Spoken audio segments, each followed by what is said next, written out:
Welcome to Wisdom Life. Hello, if you're hearing these words, perhaps you're already lying down, in a quiet room, wrapped in the softness of your blanket, letting the day slowly drift away from you.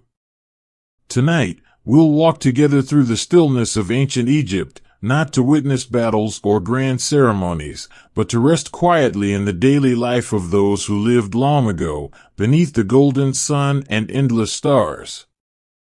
We'll spend time with a pharaoh, not as a god carved in stone, not as a ruler of armies, but simply as a man who once looked up at the night sky and wondered what it might feel like to be forgotten.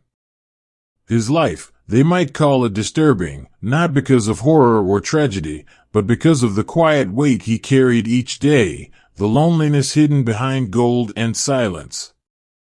And if you'd like to stay with me for a while, just let your eyes close whenever you wish. There's no need to remember anything. No need to hold on.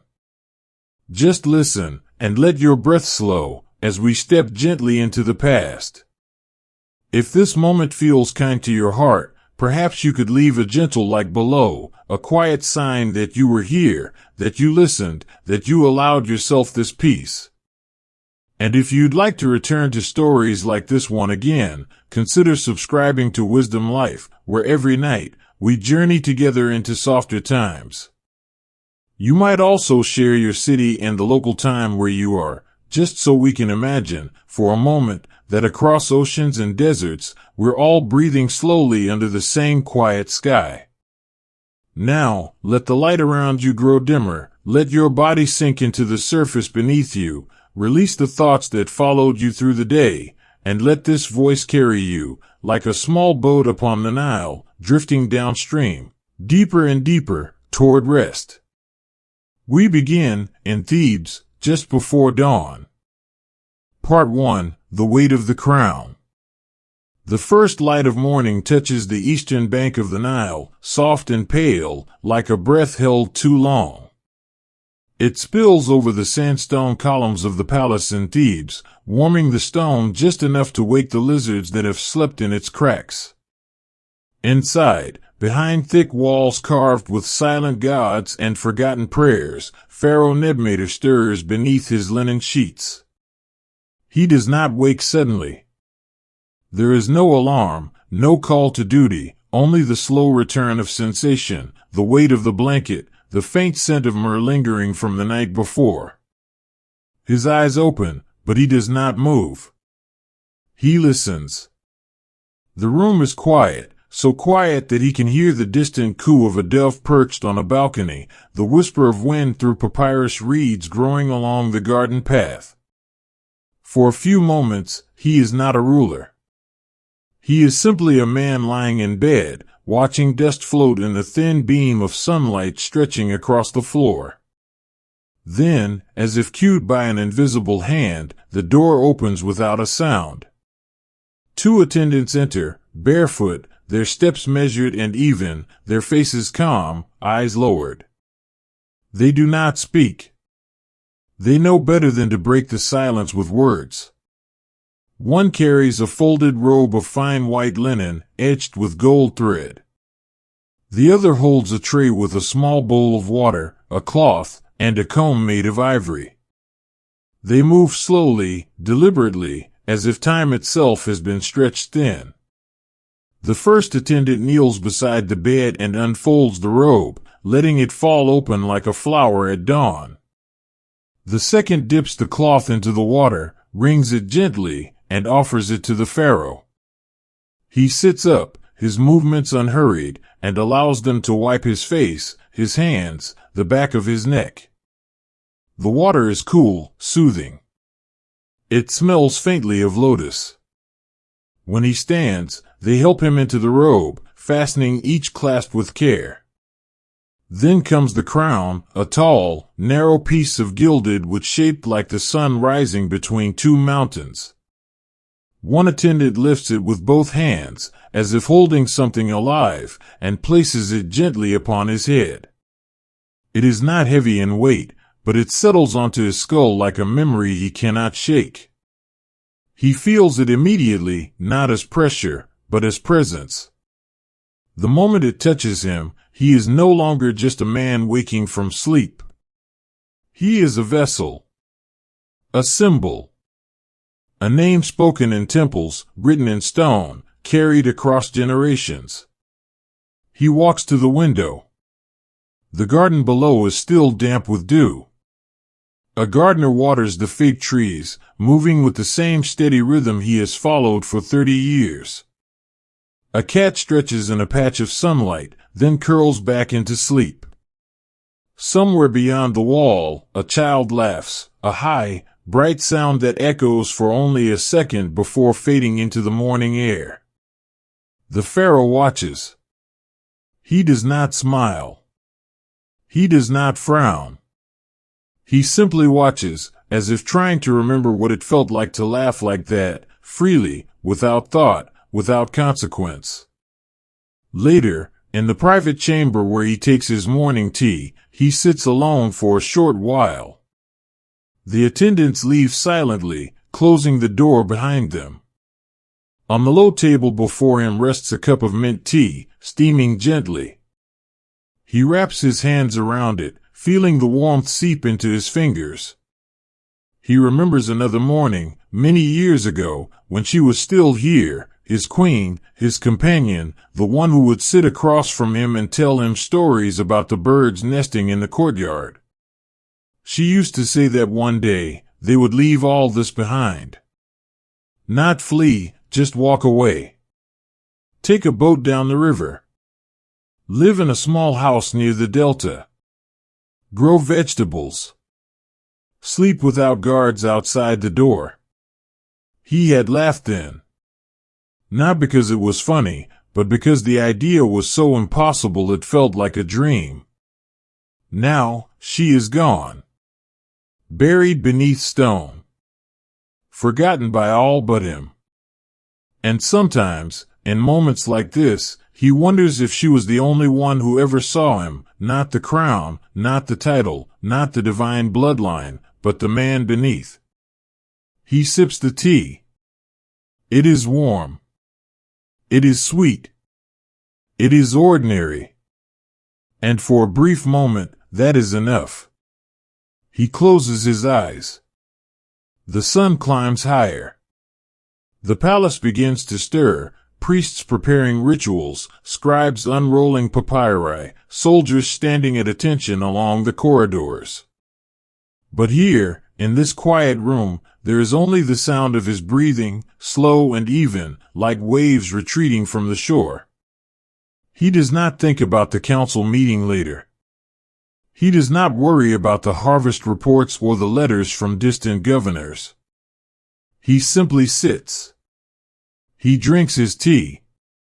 He listens to the silence. And somewhere, deep within, a part of him whispers, so softly it might not be heard at all, that today, perhaps, he could pretend. Just for an hour. Just for a few breaths. That he is not a pharaoh. Not a god-king. Not a name etched into eternity. Just a man. Sitting in the sun. Drinking tea. Alive. Outside, the day unfolds without urgency. The sun climbs higher, casting long shadows from the obelisks that stand like silent sentinels along the palace avenue. A breeze stirs the surface of the reflecting pool, sending ripples across its glassy face, distorting the image of the sky for just a moment before it settles again into stillness. In the courtyard, a scribe sits beneath a canopy of woven reeds, dipping his reed pen into ink made from soot and gum Arabic, carefully copying a list of grain shipments from Upper Egypt. His hand moves steadily, line after line, column after column. There is no rush. There is no need to finish quickly. The work will continue tomorrow, and the day after, and the day after that. This is how time flows here, not in bursts, not in spikes of effort, but in gentle, unbroken currents, like the Nile itself. Back in the chamber, the pharaoh sets down his cup. The tea is finished. The warmth lingers in his palms, but he makes no motion to refill it. Instead, he rises and walks slowly toward the balcony. He steps barefoot onto the cool stone, feeling the faint grit beneath his feet, the sun already warming the surface. Below, the city begins to stir, vendors setting up their stalls, fishermen carrying baskets of tilapia from the riverbank. Women balancing jars of water on their heads as they walk in single file toward their homes. Life moves at its own pace, unhurried by decree or command. It simply continues, as it has for generations. He leans against the railing, arms resting lightly on the carved limestone. A heron lifts from the marshland beyond the gardens, wings unfolding with quiet grace as it glides low over the water. He watches it until it disappears behind a cluster of date palms. There is something peaceful in the way birds fly, not burdened by titles, not bound by duty, not expected to be anything more than what they are. They do not wear crowns. They do not sign edicts. They eat, they rest, they sing if they wish, and when night comes, they find a branch and close their eyes. A servant appears at the edge of the balcony, holding a fan made of peacock feathers mounted on a long wooden handle. He does not speak. He simply stands, waiting. The pharaoh nods once, almost imperceptibly, and the servant begins to sway the fan back and forth, creating a soft current of air that brushes against his skin. It is not hot, not yet, but this is the ritual, the fan, the attendant, the silence between them. No words are exchanged. No gestures beyond what is necessary. Everything is precise. Everything is measured. And yet, in this precision, there is also a kind of emptiness, a space where conversation could have been, where laughter might have lived, where a simple thank you would feel genuine instead of rehearsed. He closes his eyes again. The breeze carries the scent of blooming jasmine from the garden below. Somewhere, a flute plays, soft, slow, just a few notes repeated in a loop, like a melody half remembered from a dream. He breathes in deeply. Out slowly. In and out, in and out. Each breath a little longer than the last. Each exhale releasing a fraction of the weight he has carried since dawn. He thinks of the child's laugh again. How light it was. How free. He wonders if that child knows who he is. Probably not. Children in the outer districts rarely see the pharaoh except during festivals, and even then, he is high upon a golden bark, shaded by silken canopies, surrounded by guards and priests. He is not a man. He is a symbol. A distant figure wrapped in gold and sunlight. Not someone who drinks tea. Not someone who remembers lost voices. Not someone who, in the quiet of the morning, wishes he could trade places with a fisherman mending his net by the river. But today, he allows himself the thought. Just once. Just now. What would it be like to wake without ceremony? To dress in simple linen, not embroidered with divine symbols? To walk through the market and haggle over the price of figs? To sit by the water with friends and tell stories that don't need to be recorded? To lie down at night knowing that no one is watching, no one is listening, no one is waiting for a command? He does not answer the question. He does not need to. The imagining is enough. For a few heartbeats, he is not Nebmator, beloved of Ammonius, ruler of two lands. He is just a man standing in the sun, breathing, feeling the breeze, hearing the flute, smelling the flowers. And then, gently, like sand slipping through fingers, the moment passes. The fan slows. The flute fades. The sun reaches its peak. Below, the scribe turns the page. Above, the heron returns, landing silently in the shallows.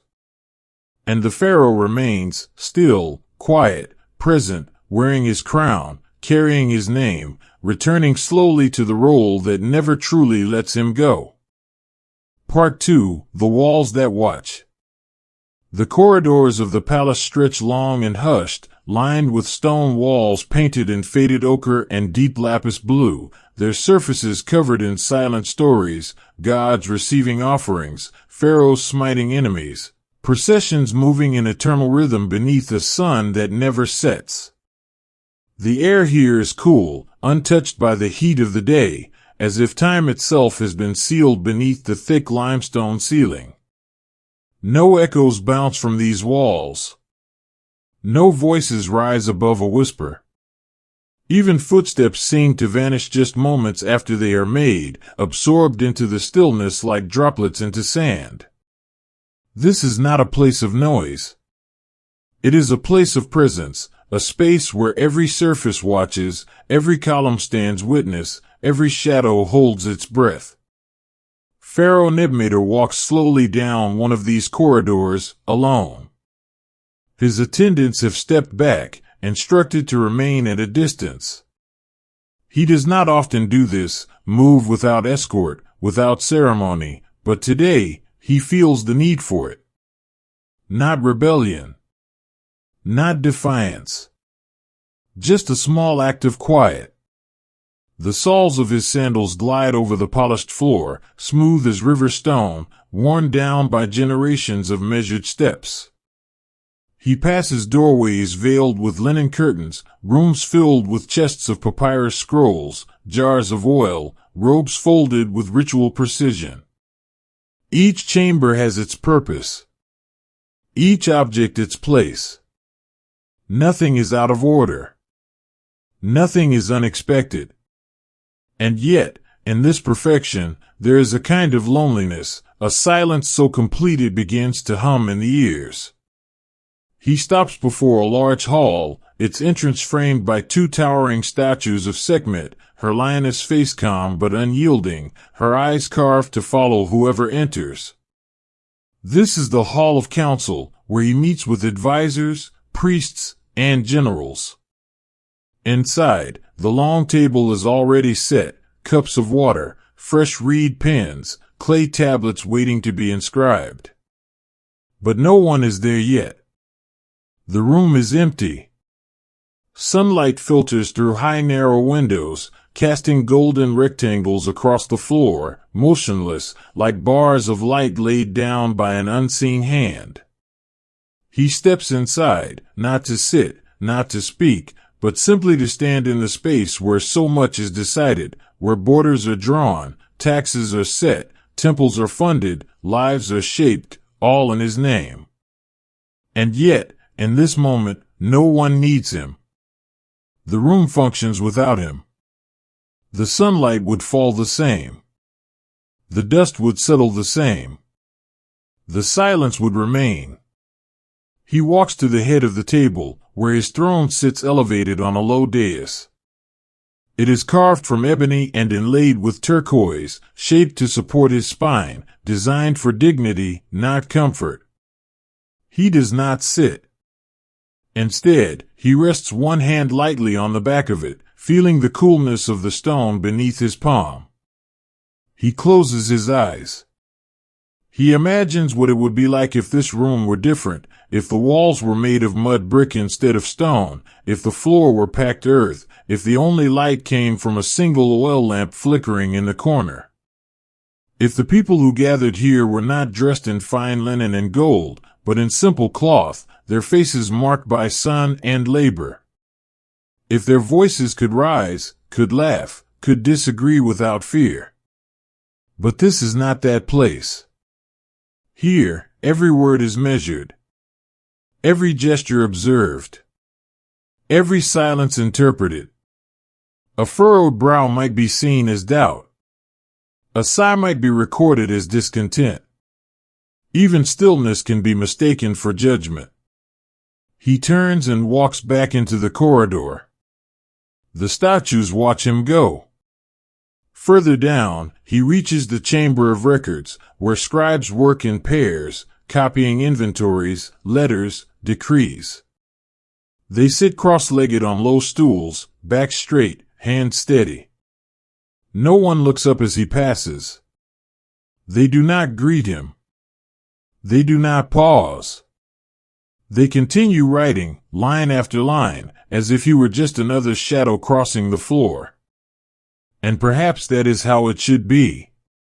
Perhaps that is the way of duty, uninterrupted, unimpressed, unwavering. Still, he feels it, the distance between himself and these men who spend their lives preserving his words, yet will never speak to him directly. They know his voice through recordings. They know his decisions through documents.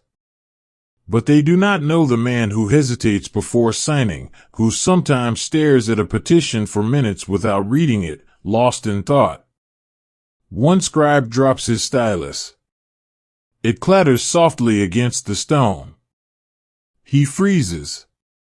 For a heartbeat, the entire room seems to stop. Then, without looking up, he bends slowly, picks it up, wipes it clean, and returns to his work. No apology is spoken. No reprimand given. The moment passes as if it never happened. But the pharaoh sees it. He sees the tension in the man's shoulders, the slight tremor in his hand. Such small things carry weight here. A dropped tool. A smudged character. A blink too long. In other places, these would be nothing. Here, they feel like cracks in the surface of order. He moves on. Eventually, he finds himself in the private wing, the rooms meant for rest, for solitude, for sleep. His bedchamber is large, but not lavish. The walls are painted with scenes of the afterlife, fields of reeds, rivers of stars, the sun god traveling through the underworld in his bark. A low bed stands in the center, draped in white linen. Beside it, a small table holds a cup of water, a comb, a folded letter that arrived yesterday from a distant governor. He does not open it. He knows what it says: reports of grain stores, complaints about irrigation, requests for approval. It can wait. Everything can wait. He sits on the edge of the bed. The mattress yields slightly beneath his weight. He looks around. The room is silent. The air is still. And yet, he feels watched. Not by people, not by gods, but by the space itself, the walls that remember every word spoken within them, the floor that has felt every restless turn in the night, the ceiling that has absorbed every unspoken thought. He lies back. Closes his eyes. Breathes. In this room, no one sees him. And yet, he is never truly unseen. The afternoon light shifts across the painted ceiling, moving inch by inch like a slow hand upon a sundial. A single shaft of gold falls across the foot of the bed, warming the edge of the linen sheet, then gradually retreats as the sun continues its silent journey westward. Outside, the call to prayer from a distant temple drifts through the open window, just 3 low notes played on a conch shell, repeated once, then silence. It is not for him.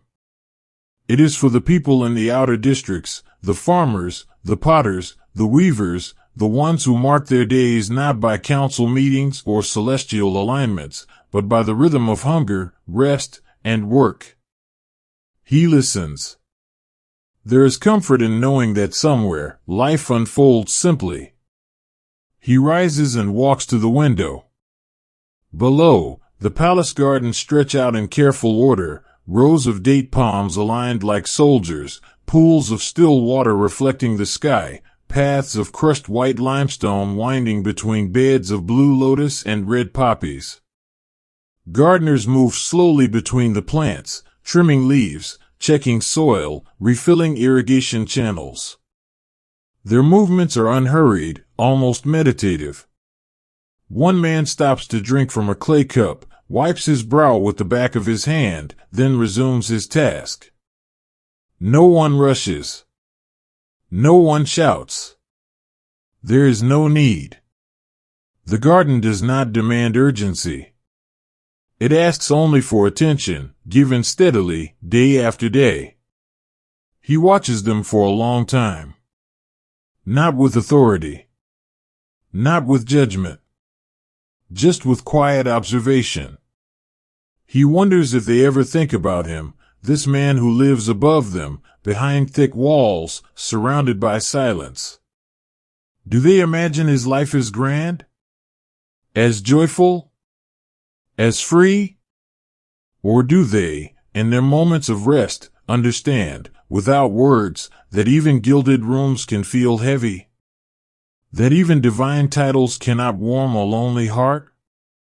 A breeze stirs the surface of one of the pools, sending tiny ripples across its mirror-like face. For a moment, the reflection of the sky trembles, breaks apart, then slowly settles again into calm. He thinks of how easily stillness can be disturbed, a single drop, a breath, a thought, and yet, how naturally it returns. How the water does not resist. It simply receives, then releases, then finds balance once more. He turns from the window and walks to a small writing desk tucked into the corner of the room. On it rests a wooden box, unadorned, made of plain acacia wood. He opens it slowly. Inside, there are no jewels. No royal seals. No documents of state. Only a few personal things, a dried lotus flower, pressed flat and brittle, its color faded to pale pink. A small stone carved into the shape of a bird, smoothed by years of touch. And a scrap of papyrus, so old the edges have begun to crumble, on which is written a single line in delicate script, even kings dream of simple things. He picks up the scrap, holds it between his fingers. He does not read it aloud. He does not need to. He knows it by heart. It was written by her, his queen, long gone. She had slipped it into his robe one morning, with a smile he still sees in his dreams. He places it back gently, closes the box, and runs his palm over the smooth wood. This is the only part of the room that feels truly his. Not the bed, not the throne, not the crown, but this small box, hidden away, untouched by ceremony, unrecorded by scribes. He sits in the chair beside the desk. The shadows grow longer. The air cools slightly. Somewhere in the distance, a flute begins to play again, soft, repeating the same gentle phrase over and over, like a lullaby meant for no one in particular. He closes his eyes. Listens. Breathes. And in this moment, within these watching walls, he allows himself a rare thing. To be unseen. To be unknown. To simply be. Not as Pharaoh Nebmater, beloved of Ammonius, ruler of Upper and Lower Egypt, but as a man who once held a woman's hand beneath a fig tree, who once laughed at a joke no one else heard, who once wished, just once, that he could trade his crown for a fishing net and a place by the river. The music fades. The light dims. The room holds its breath. And for a little while, the walls forget to watch. Part 3, The River That Remembers. Night falls over Thebes like a soft blanket drawn slowly across the land. The sun has slipped behind the western hills, leaving behind streaks of amber and dusky rose that fade gradually into deep indigo. Along the banks of the Nile, the air cools, carrying the scent of wet earth, lotus blossoms, and the faint wood smoke from small cooking fires. Lanterns flicker to life in the villages, tiny golden points of light scattered along the dark ribbon of the river. Frogs begin their quiet chorus from the reeds. Crickets hum in the fields. And somewhere, far downstream, a single flute plays a melody so gentle it seems to rise not from an instrument, but from the breath of the night itself. Pharaoh Nebmater stands at the edge of the palace garden, just beyond the last columned walkway, where the stone path ends and the soft earth begins. He is alone. No attendants. No guards. No fan bearers. He wears a simple linen tunic, undyed, unadorned, nothing to mark him as king. On his head, there is no crown. Only the open sky above, dusted with stars. He walks forward, slowly, barefoot now, feeling the cool mud between his toes, the occasional smooth pebble beneath his heel. The Nile is close. He can hear it, the soft lap of water against the bank, the creak of a wooden boat swaying at anchor, the distant call of a night heron lifting from the marsh.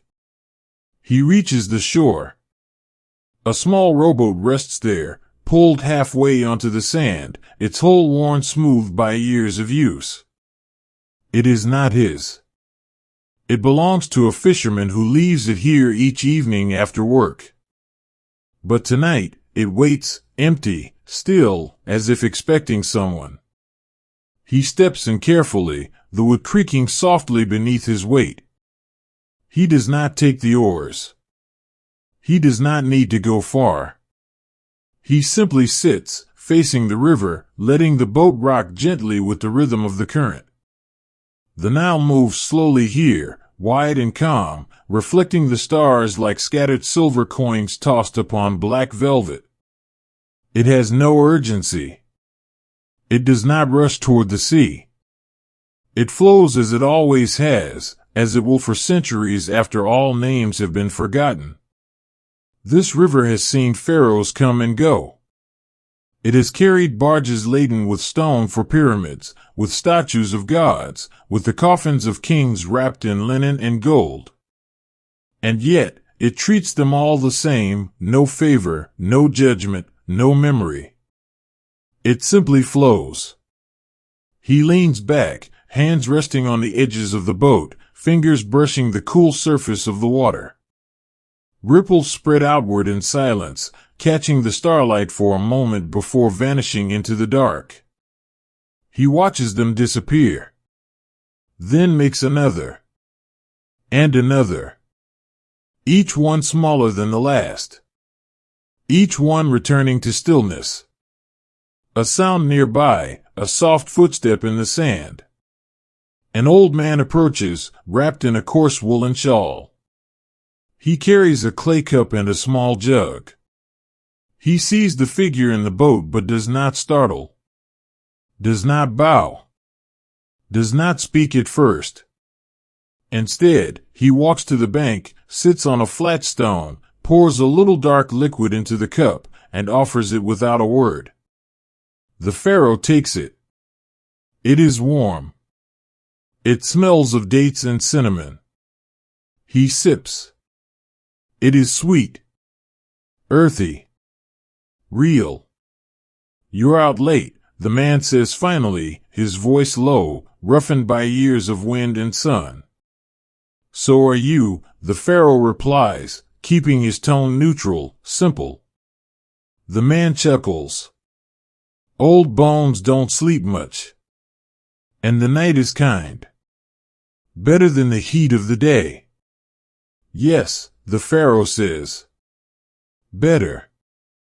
They sit in silence for a while, drinking. The river flows. The stars turn. A bat flits across the sky, silent as a shadow. You're not from around here, the man says eventually, not accusingly, just observing.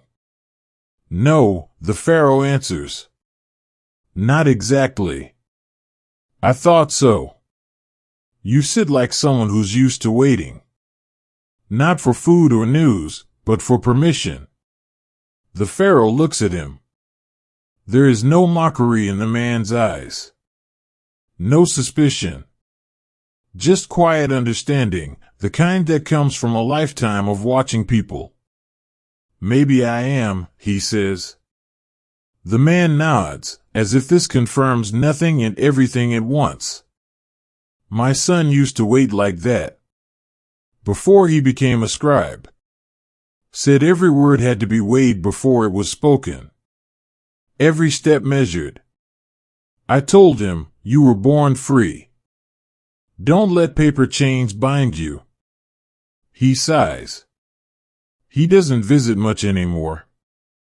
The pharaoh feels something loosen in his chest. Not pain.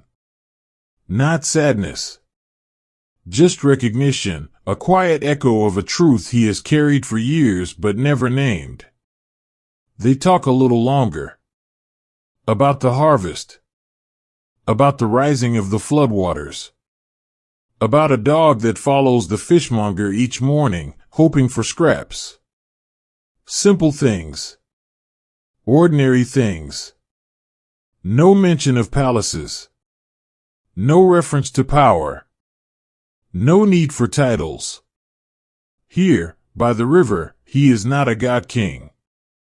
He is just a man sharing a drink, listening, nodding, present. At some point, he realizes he is smiling. Not the careful, composed expression worn for portraits and processions, but a real smile, small and unguarded, born from nothing more than the warmth of the cup in his hands and the sound of an old man's voice in the dark. When the jug is empty, the man stands slowly, groans a little as he straightens his back, then pats the pharaoh lightly on the shoulder. Sleep well, friend, he says. And those two words, friend, sleep well, linger long after he has walked away. The pharaoh remains in the boat. The stars blur slightly above him. His eyelids grow heavy. The river rocks him gently. For the first time in many years, he feels no need to return to the palace. No need to resume his role. No need to be anyone at all. He closes his eyes. And for a little while, he is simply a man floating on a river that remembers everything and tells no secrets. The night deepens, and the air grows softer, wrapped in a gentle hush that settles over the land like dew. The distant flute has stopped. The frogs have quieted. Even the wind pauses between breaths, leaving only the occasional whisper of water against the hull of the boat, a sound so faint it might be imagined. Pharaoh Nebmater remains where he is, eyes closed, hands resting on the edge of the wooden vessel, fingers still lightly touching the surface of the Nile. The coolness of the river lingers on his skin, a delicate contrast to the warmth held within the clay cup now resting beside him, empty, forgotten. Above, the stars stretch endlessly, Orion's belt tilted low, Sirius burning bright in the southern sky, the great curve of the Milky Way arching like a bridge between worlds. He does not name them. He does not recall their myths or their positions in the celestial calendar. He simply looks up and feels small. Not diminished. Not insignificant. But relieved. For once, he is not required to be the center of anything. No one bows. No one waits. No decree must be issued. No decision weighed. Here, beneath this vast sky, he is just another living thing breathing in the dark, no more important than the reed swaying at the bank or the moth fluttering past his shoulder toward a distant lantern. A fish jumps somewhere in the middle of the river, just a soft splash, brief and unremarkable. The ripples spread outward, catching the starlight for a moment before dissolving into stillness. He watches them fade, then closes his eyes again. His breathing slows. In and out, each exhale longer than the last, as if his body knows it can finally let go. Memories drifting without demand. Not grand ones, no coronations, no battles, no ceremonies filled with incense and chanting priests. Instead, smaller things return. The feel of sand between his toes as a child, running along the shore before he knew what power meant. The sound of his mother humming while grinding grain, her hands moving steadily, rhythmically. The taste of warm bread dipped in honey, eaten under a sycamore tree, juice dripping down his fingers. He had forgotten these. Not because they were lost, but because they had no place in the life he lives now. There is no record of them. No scribe has written them down. No artist has painted them on palace walls. And yet, here, in this quiet, they rise like bubbles from the riverbed, soft, slow, rising to the surface of his mind, then floating away again. He thinks of the old man's words, "Sleep well, friend." No title. No honorific. Just friend. How long has it been since someone called him that? Not Your Majesty. Not beloved of Ammonius. Not Lord of the Two Lands. Just friend. It feels like a gift. A small one. But weightless in the best way, like a feather placed upon a scale already balanced. He shifts slightly in the boat, curling one leg beneath him, letting his head rest gently against the prow. The wood is cool, smooth from years of use, shaped by time and water and countless hands. It does not care who sits here. It holds everyone the same. Somewhere upstream, a dog barks once, short, sleepy, not alarmed, just announcing its presence to the night. Then silence returns. His thoughts begin to soften, edges blurring like ink on damp papyrus. He does not try to hold them. Does not chase them. He lets them drift, like leaves on the current, like smoke from a dying fire, like clouds dissolving into sky. He is not thinking now. He is simply being. The river rocks him. The stars watch. The night holds him. And for the first time in longer than he can remember, he feels no need to be awake. No need to be alert. No need to be strong. No need to be anything at all. Just here. Just now. Just breathing. And slowly, without effort, without notice, his breath deepens, his body sinks deeper into stillness, his mind slips below the surface, not into dreams, not into thought, but into the quiet space where even memories rest. Part 4. The Temple of Silent Prayers. The morning after his night by the river, Pharaoh Nebmeta rises before the sun. He does not call for attendance. He dresses quietly in a plain linen robe, wraps a shawl around his shoulders, and walks through the sleeping palace with bare feet, passing columns painted with gods whose names echo through centuries yet offer no comfort in the stillness of dawn. He moves like a shadow, not to hide, but because silence has become a companion, something familiar, almost kind. Outside, the air is cool and damp, carrying the scent of wet stone and blooming jasmine from the temple gardens.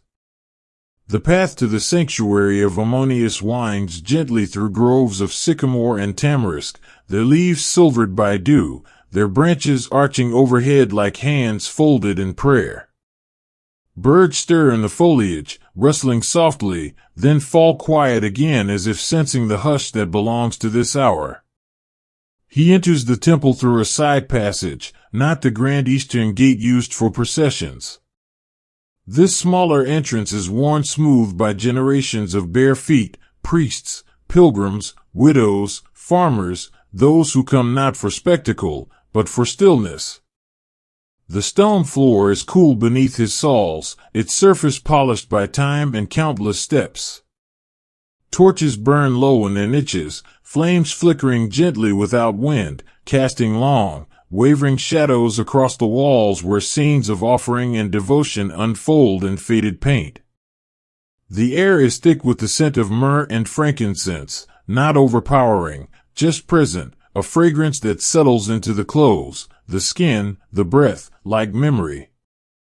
He walks slowly down the central hall, past rows of carved pillars rising into darkness, each one inscribed with prayers spoken so many times they have become part of the stone itself. He does not stop to read them. He knows their words by heart. I am the one who comes in peace. I seek the presence of the unseen. I ask not for victory, not for long life, not for glory, but for balance. Still, he does not speak them aloud. Today, his prayer has no words. It is not a request. Not a confession. Just a feeling carried within him, too soft to name, too deep to write. At the inner sanctum, he pauses. The door is slightly open, a sliver of lamplight spilling onto the floor. Inside, an old priest sits on a low stool, eyes closed, hands resting on his knees. He does not turn. He does not greet. He simply breathes, slow, even, unhurried, as if waiting for the world to catch up. The pharaoh steps inside.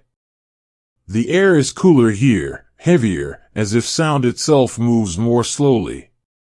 He kneels on the cushion placed near the altar, not because he must, but because it feels right. Before him rests a small bowl of water, clear and still, reflecting the flame of a single oil lamp. He stares into it, not seeking visions, not hoping for signs, just watching the tiny dance of light on liquid, how it trembles with every breath, every shift in the air, yet always returns to calm. Time passes without measure. No bells ring. No voices call. The priest remains motionless. The flame does not flicker. The water holds its reflection. And in this space, where nothing demands attention, the pharaoh begins to feel something he rarely allows himself, permission to be unfinished. Not wise. Not strong. Not divine. Just present. Just tired. Just human. He closes his eyes. His shoulders drop. His breath deepens. For the first time in years, he does not carry the weight of expectation, not from his people, not from the gods, not from himself. Here, in this dim-lit room, there is no need to perform. No need to endure. No need to be anything beyond what he is in this moment, a man sitting in silence, asking for nothing, receiving everything. After a long while, the priest opens his eyes. He does not look at the pharaoh. Instead, he reaches slowly to the side, picks up a second cup, pours water from a jug, and places it gently on the edge of the altar, within reach, but not offered directly. A simple act. No words. No ritual. Just kindness given quietly, without fanfare. The pharaoh looks at the cup. Then at the old man. Their eyes meet for only a second, but it is enough. Something passes between them, not understanding, exactly, but recognition. The knowing that some burdens cannot be lifted, only shared in silence. He takes the cup. Drinks. The water is cool. Pure. It tastes of stone and depth, of places far below the earth where light has never been. He sets the cup down. Nods. The priest closes his eyes again. No more is needed. He remains kneeling for a long time, not in worship, not in supplication, but simply in stillness. His hands rest on his thighs, palms open, fingers relaxed. His breath flows without effort, in and out like the tide far downstream, rising and falling with a rhythm older than language. The flame in the oil lamp burns steadily, casting a small circle of gold upon the stone floor. A faint wisp of smoke curls upward, vanishing into the darkness above, carrying no message, seeking no destination.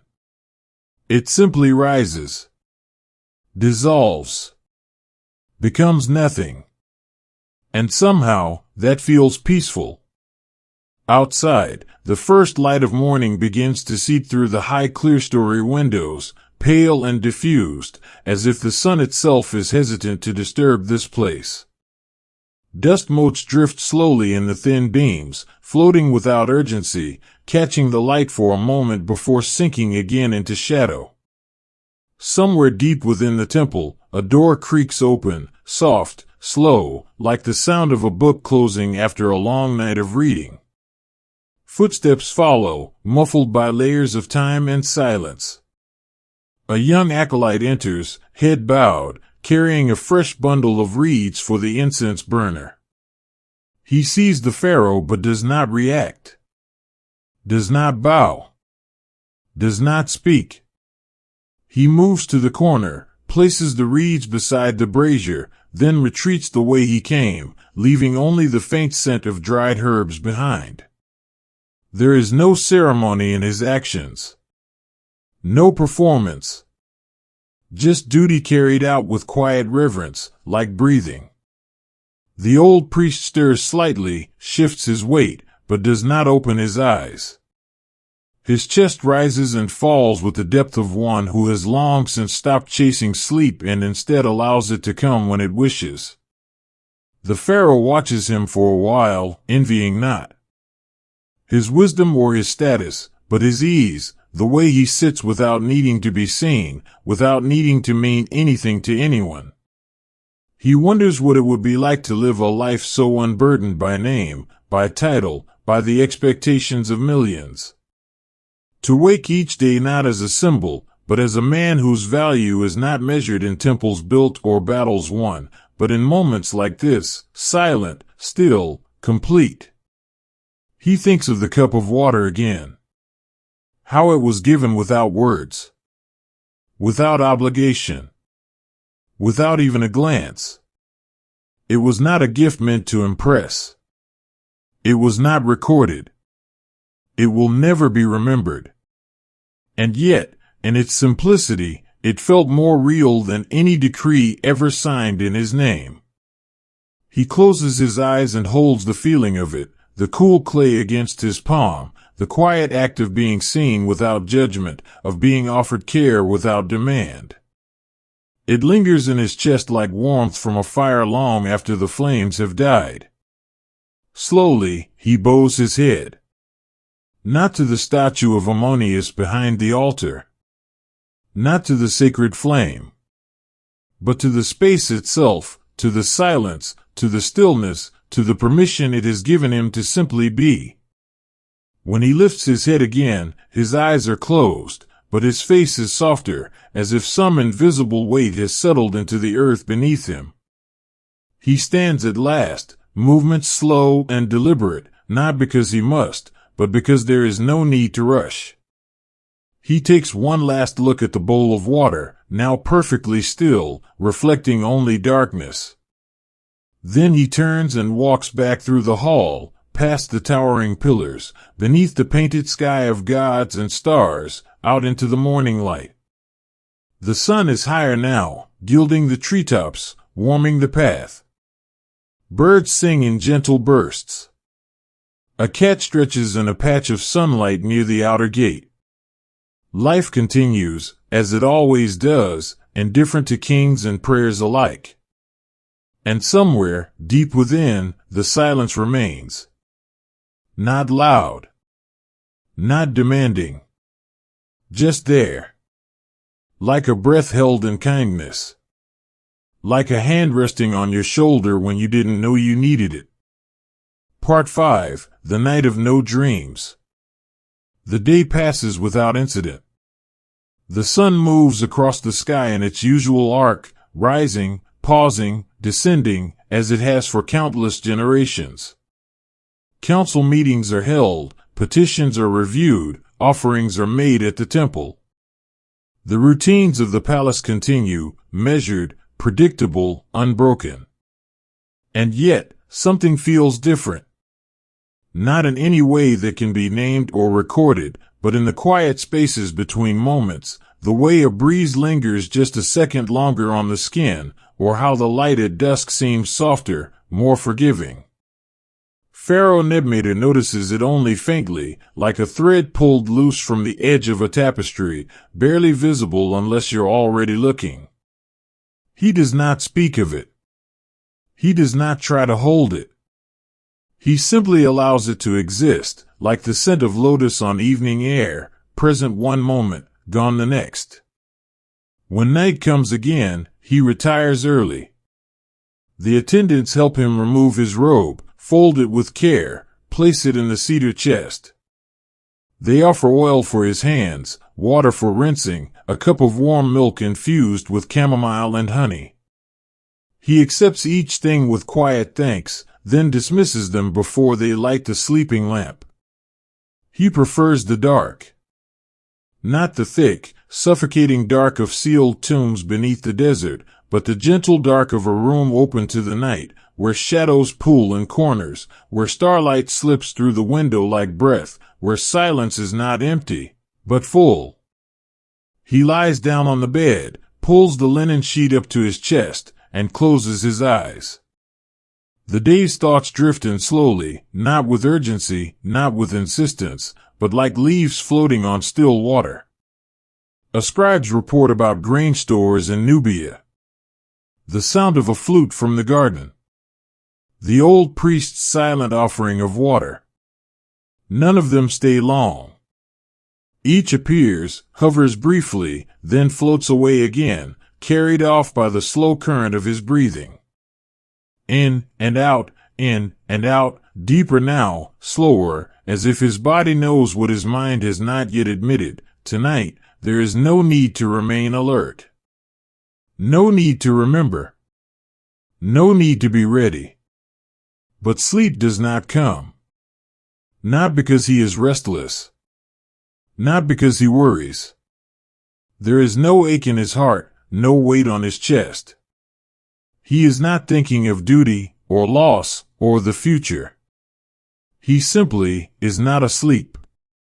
His body is relaxed. His limbs heavy. His breath even. But his mind remains softly awake, aware of the coolness of the sheet against his arm, the distant chirp of a cricket outside the window, the faint creak of wood as the house settles into night. It is not frustrating. It is not troubling. It is merely so. Like a boat adrift on calm water, moving nowhere, needing nothing. After some time, he opens his eyes. The room is dark, but not completely. A sliver of moonlight stretches across the floor, pale and narrow, like a path drawn in chalk. He sits up slowly, swings his legs over the side of the bed, and walks barefoot to the balcony. The stone is cool beneath his feet.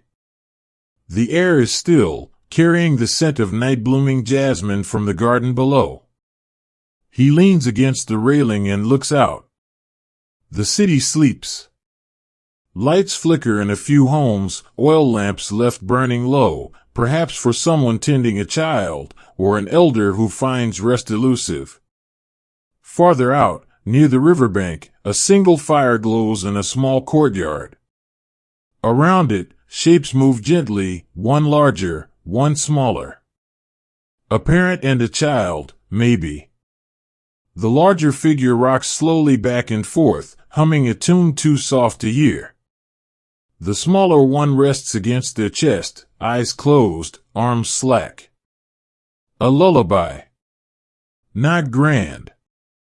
Not written down. Just a voice, steady and warm, repeating the same few notes over and over, like waves returning to shore. He watches. Listens, even though no sound reaches him.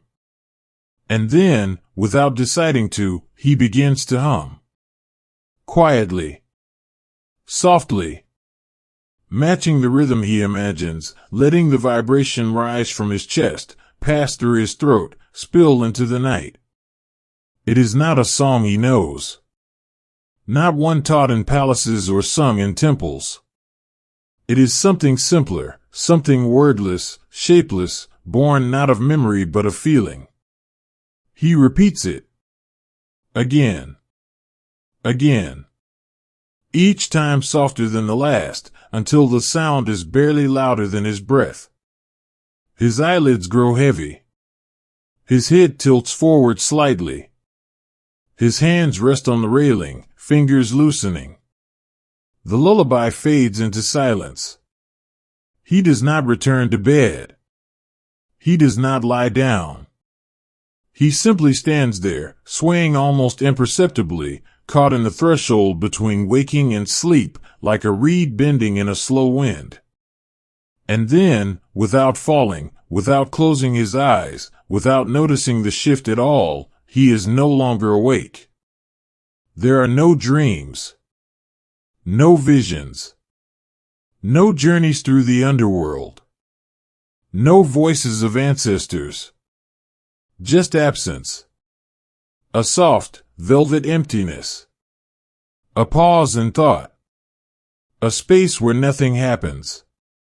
And in that nothing, there is peace. Complete. Undisturbed. Unrecorded. He remains on the balcony for a long time, or perhaps only a moment. It is impossible to tell. Time here does not move in lines but in breaths, and pulses, and the slow settling of dust after it has stopped dancing in the air. His body stands, supported by the railing, but his mind has slipped below the surface of awareness like a stone sinking into deep water, no splash, no ripple, just descent. He does not dream. He does not remember. He simply exists in the quiet between thoughts, in the space where the self dissolves and there is no need to be anyone at all. Below, the fire in the courtyard burns lower. The figures have gone inside. Only the embers remain, glowing faintly beneath a thin layer of ash. A cat moves across the garden path, silent as shadow, pausing once to look up at the balcony, ears twitching, then continuing on its way without interest. The stars turn slowly above, indifferent to kings and sleepers alike. Sirius dips toward the horizon. Orion shifts his belt. The river flows. The wind stirs a single leaf on a papyrus plant. And still, he does not move. His breathing grows deeper now, slower, each exhale longer than the last, as if his body is releasing something it has carried for years, not grief, not anger, not fear, but the simple habit of vigilance. The lifelong knowing that someone is always watching, always listening, always waiting for him to speak, to act, to lead. Here, in this hour, no one needs him. No decree must be signed. No prayer answered. No image maintained. He is not a god. Not a king. Not even a man with a name. He is only breath. Only warmth. Only presence. Eventually, without decision, he turns from the railing. His steps are slow, unsteady at first, as though returning from a place far away. He walks back into the room, lies down on the bed, pulls the sheet over himself, and closes his eyes, though they were never truly open. He does not think of tomorrow. Does not wonder what will be asked of him when the sun returns. He does not imagine the attendants entering at dawn, the crown being lifted from its case, the rituals beginning again. None of that matters now. And so he stays. Not fighting. Not reaching. Not remembering. Just resting. In the silence between heartbeats. In the softness between breaths.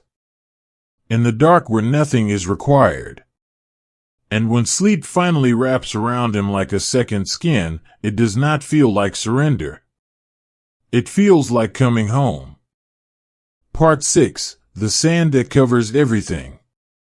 The morning after the night of no dreams, the sun rises without ceremony, painting the eastern sky in soft layers of blush and gold, as if the world has exhaled after holding its breath for centuries.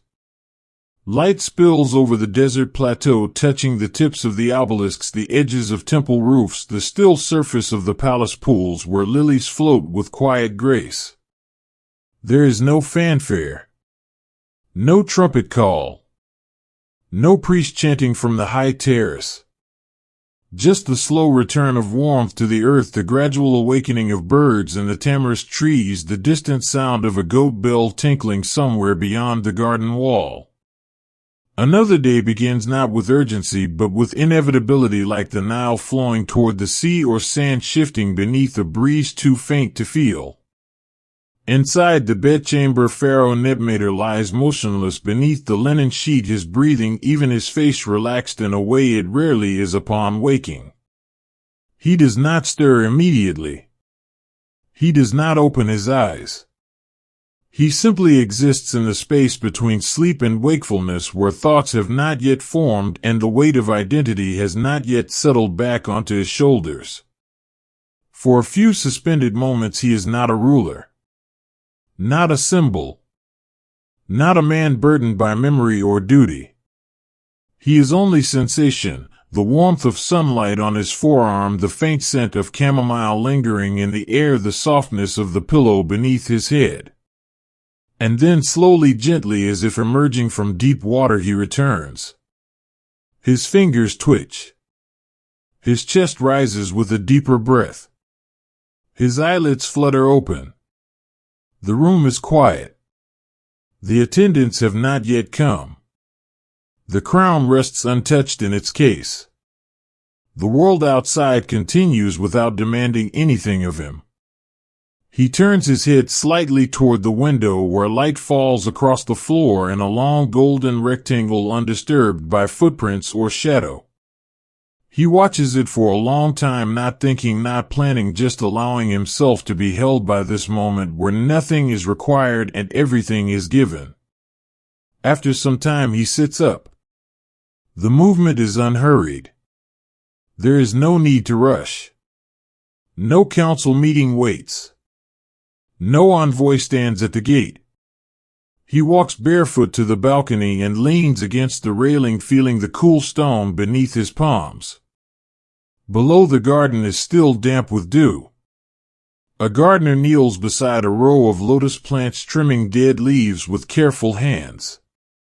A heron stands motionless in the shallow end of the pool, waiting for a fish that may never come. Beyond the walls the city stirs, vendors setting up stalls, children chasing each other through narrow alleys, women balancing jars on their heads as they walk toward the river.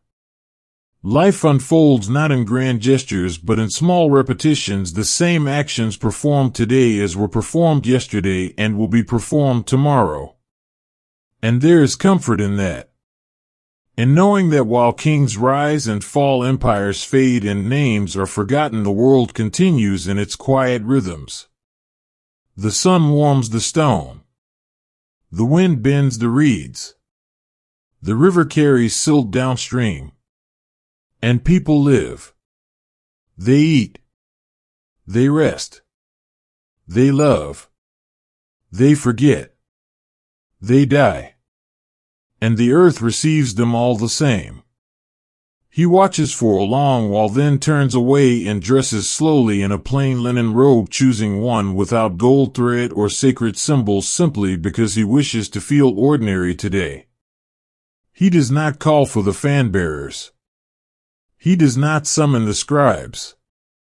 He walks through the palace corridors alone, passing rooms filled with treasures he will never use, statues he no longer remembers, commissioning scrolls that record decisions he barely recalls making. None of it feels like his. Not truly. They are artifacts of a role he plays, not reflections of who he is.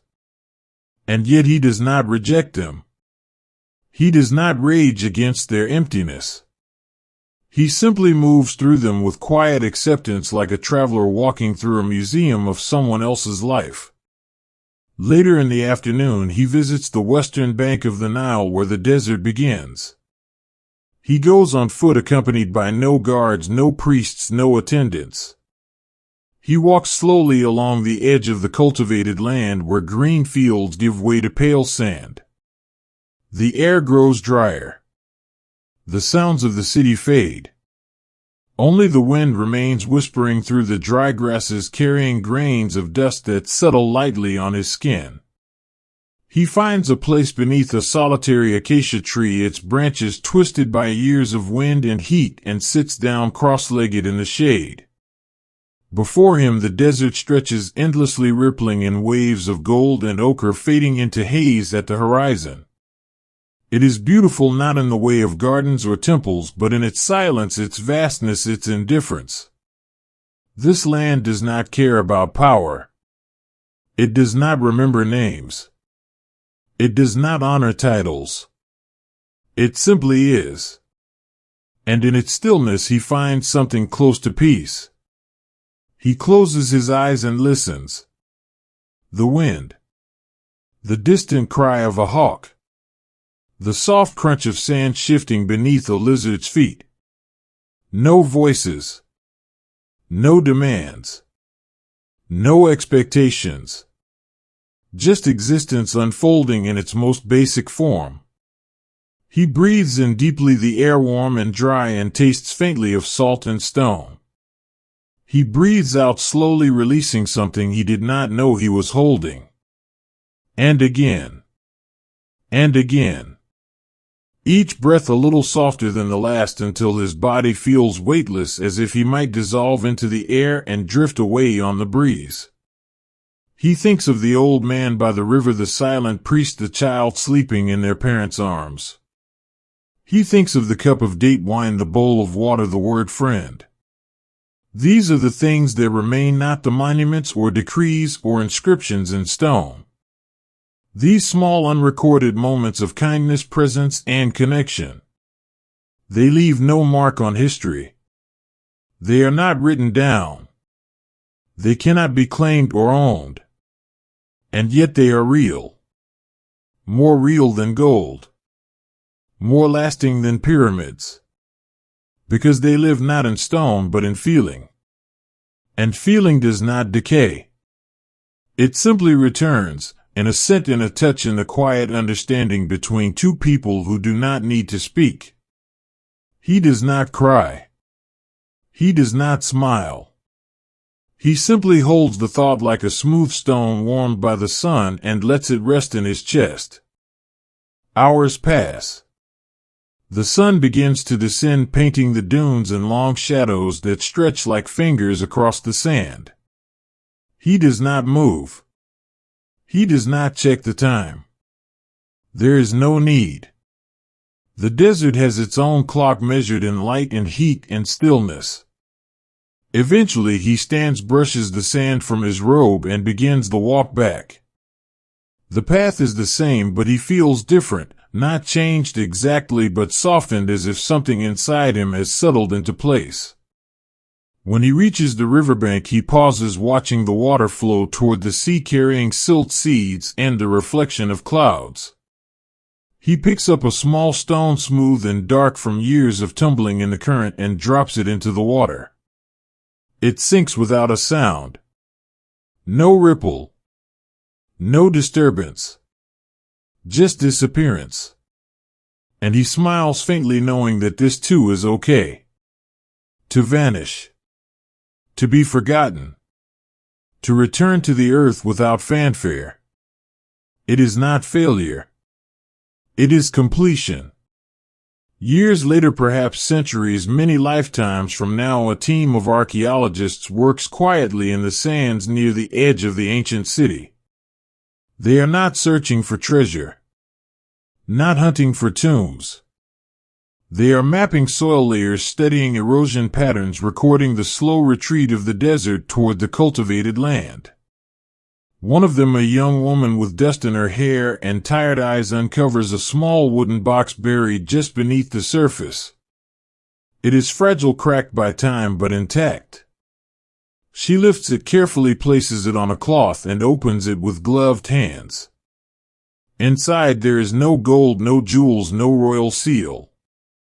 Only a scrap of papyrus so brittle it threatens to crumble at a touch. She uses a brush to clear the dust, then shines a soft light over the surface. Faint ink marks appear, just a single sentence written in an elegant hand. I have lived as a god among men, but I wished only to be a man among men. She reads it once, then again. Says nothing. Her colleague looks over her shoulder, reads the words, and nods slowly as if recognizing something familiar. They place the papyrus in a preservation sleeve, label it with a number, and set it aside to be catalogued. No photographs are taken. No announcements made. It is not a discovery that will change history. It will not make headlines. It will not be displayed in a museum. It will go into storage, perhaps never seen again. And yet for a brief moment two strangers have touched a feeling left behind by someone who lived long ago, someone who carried the weight of a crown and still longed for simplicity. They return to their work. The wind shifts and a thin layer of sand drifts over the excavation site, covering the spot where the box was found, as if the earth itself is saying, "Rest now. You are remembered enough."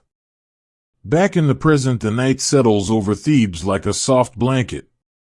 The stars emerge one by one, scattered across the sky like salt spilled on dark velvet. Pharaoh Nebmater stands once more on his balcony, though he does not know what will happen tomorrow or how many more nights he will spend here. He does not think about legacy. Does not wonder how he will be remembered. He simply looks up at the sky, breathes in the cool night air, and feels the gentle pressure of his own heartbeat against his ribs. Alive. Present. Here. And that is enough. Inside the palace, a lamp burns low in the chamber of records, where a scribe copies the day's events onto a fresh tablet listing grain shipments, temple offerings, the arrival of a minor official from Memphis. There is no mention of the walk by the river, the visit to the temple, the moment beneath the acacia tree. Those things are not recorded. They do not exist in the official account. But they exist. They mattered. And in the quietest parts of the night, when the mind slows and the body sinks into stillness, those unspoken moments return not as memories but as feelings. As warmth, as safety, as the deep knowing that for a little while you were allowed to simply be. And now, dear listener, as the story fades like footprints in the sand, we walk together toward the end of this night. You have stayed with me through palaces and rivers, through temples and deserts, through silence and stillness. And if your eyes are heavy, if your breath has slowed, if your thoughts have begun to drift, then you are exactly where you need to be. There is no need to stay awake. No need to remember any of this. The words will vanish like mist at dawn. The images will dissolve like smoke. And you will be left with only the quiet, the softness, the deep comfort of letting go. So allow yourself to sink now deeper into the surface beneath you. Feel the weight of your body being held. Let your muscles soften one by one like waves receding from the shore. If you were lying on a boat floating down the Nile, you would not fight the current. You would not try to steer. You would simply trust the water to carry you. And so it is now. Trust this moment. Trust the darkness. Trust the stillness. Let your breath grow slower, longer, softer, until it feels like you are no longer breathing the air, but the air is breathing you. And as you drift, remember that you do not need to be anyone tonight. You do not need to do anything. You are not late. You are not behind. You are not failing. You are here. You are safe. You are resting. And that is more than enough. Thank you for staying with me through the stillness of ancient Thebes, through the quiet steps of a pharaoh who walked not in glory but in silence, through nights by the river and mornings beneath acacia trees where the wind carried no demands, only peace. If your eyes are closed now, if your breath has slowed, if you've already slipped below the surface of waking, then you've arrived exactly where this story hoped to bring you, a place of rest, untouched by time, unburdened by thought. And if you're still listening, even just a little, know that you don't need to hold on to anything. Not these words, not the images, not the memory of sand or water or starlight. Let them go. Let them dissolve like mist over the Nile at dawn. There is no test, no lesson to remember, no meaning you must find. This was never about history. It was about breathing, about pausing, about allowing yourself, truly allowing yourself, to be still. You've been carrying the day with you. All its whispers, its small worries, its unfinished thoughts. But here, now, in this quiet, you can set them down. Not forever. Just for tonight. Place them gently beside the bed like worn sandals. Leave them there. They will wait. And you, your body, your mind, your breath, can finally sink into the deep softness of rest. If this moment felt kind to your heart, if it gave you even a few minutes of ease, perhaps you would consider leaving a like below, not as proof, not as obligation, but as a quiet signal that you were here, that you listened, that you allowed yourself this kindness.